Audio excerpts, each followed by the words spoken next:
Rainha morta, rei posto. Essa é a tradução exata, factual, de um brocardo popular que se refere a uma tradição que teoricamente da qual teoricamente o povo está afastado, mas não está. E a prova é que o povo fala isso. Como o povo fala isso, o povo faz parte da tradição do grande Império Britânico ao longo de muitos anos, representado pela rainha Elizabeth Alexandra Mary Windsor, que morreu na Escócia aos 96 anos, em Balmoral, no castelo de Balmoral, de uma doença. Bom, este é o tema desta nossa quinta-feira, 8 de setembro de 2022, ocasião em que também comentaremos a ausência da independência, no comício da independência do Bolsonaro, os jovens negros que foram presos porque participaram de uma manifestação contra uma motochata bolsonarista em Copacabana, a torcida do Flamengo, que usou um xingamento que se usa normalmente contra árbitros de futebol, com a presença dele no Maracanã, e também a ausência do presidente Bolsonaro na festa, na solenidade que o Congresso Nacional e o Supremo Tribunal Federal fizeram no Congresso para os 200 anos da independência. Eu venho aqui agradecer muito cordialmente a você que me prestigia, que me dá força, que me acompanha e que me mantém aqui fazendo comentários diários. O comentário de hoje começa a respeito de uma coisa que não diz respeito a uma tradição que não tem mais no Brasil. O Império Brasileiro acabou faz mais de 100 anos, mas na Inglaterra se mantém vivo, mesmo com a morte da mais longeva de suas monarcas, ou seja, do mais longevo de seus monarcas em geral, né?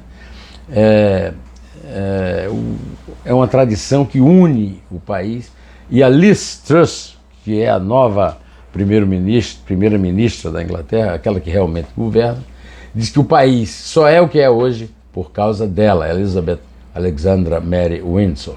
Ponto pacífico, a face que ainda unia a grande maioria da população, ricos e pobres, monarquistas e até alguns republicanos.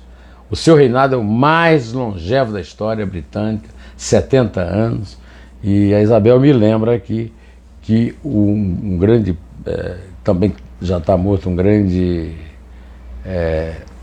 especialista, um grande historiador britânico, Eric Hobsbawm, que eu tive o prazer de conhecer em Campinas, numa reunião da SBPC, do meu saudoso amigo Zeferino Vaz, escreveu esse livro sobre a invenção da tradição, mostrando exatamente a força que essa tradição tem e que mostra por que a rainha Elizabeth passou durante todo esse período de 70 anos. Primeiro foi a Guerra Fria, dos comunistas contra os capitalistas, logo depois da Segunda Guerra Mundial.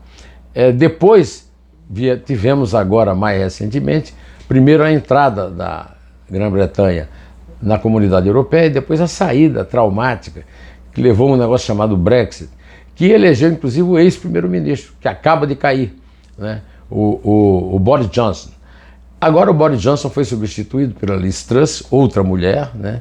Depois de Theresa May e depois, sobretudo, de Margaret Thatcher, e que vem com uma nova bandeira. A bandeira dela é contra essa onda identitária de grupos que se dizem minoritários de esquerda, e ela vem combater, e eu estou com ela nessa, né?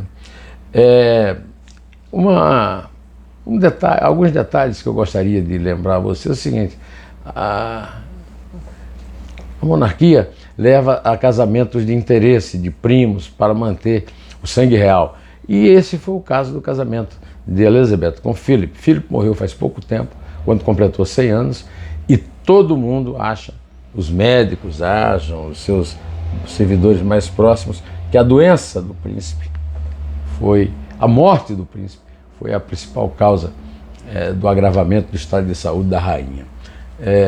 Outra consequência, né, quando a rainha assumiu em 52, eu tinha 1 ano, e o Charles estava também por aí, o filho dela mais velho. O Charles era o herdeiro, durante todo esse tempo ele ficou sendo o príncipe de Gales, o príncipe herdeiro, e agora ele é Charles III, o herdeiro da coroa.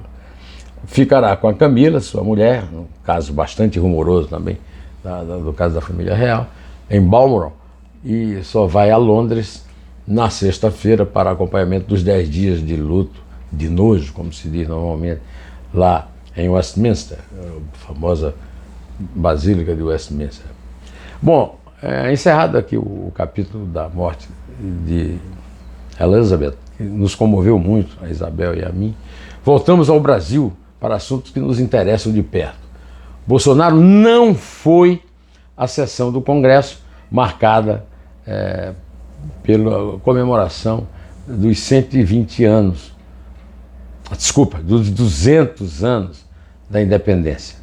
Não foi por um motivo muito pessoal e muito próprio do imbecil, de um ignorante como ele é.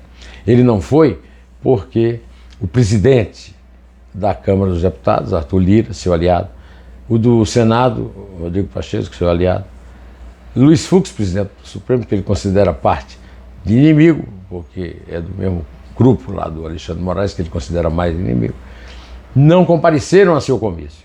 Acontece que ele sequestrou o 7 de setembro, eu usei essa palavra no comentário de ontem, mas uma coisa que eu não contei ontem é o seguinte, é que esse sequestro foi feito sem nenhuma menção aos 200 anos, sem nenhuma menção ao fato de ter havido uma independência e sem nenhuma menção a nada, nem a campanha política, porque ele fez uma campanha pessoal dele, essa campanha ele expôs o Brasil bicentenário a um vexame internacional, porque ele não apresentou nenhum plano de governo, ele não fez nenhuma plataforma, não comentou nada, ele apenas puxou um coro grosseiro e estúpido de imbrochável, que ninguém sabe se é verdadeiro ou não, mas de qualquer maneira não é para ser comemorado no dia 7 de setembro, e foi seguido pela multidão.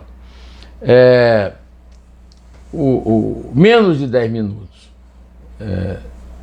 Aliás, é bom lembrar que ele trouxe o coração de Dom Pedro I, que gritou a independência, de Porto, onde fica, para nada. Ele está exposto lá, as pessoas vão ver, mas ele não fez nenhuma referência a Dom Pedro I. Ele nem sabe quem é Dom Pedro I.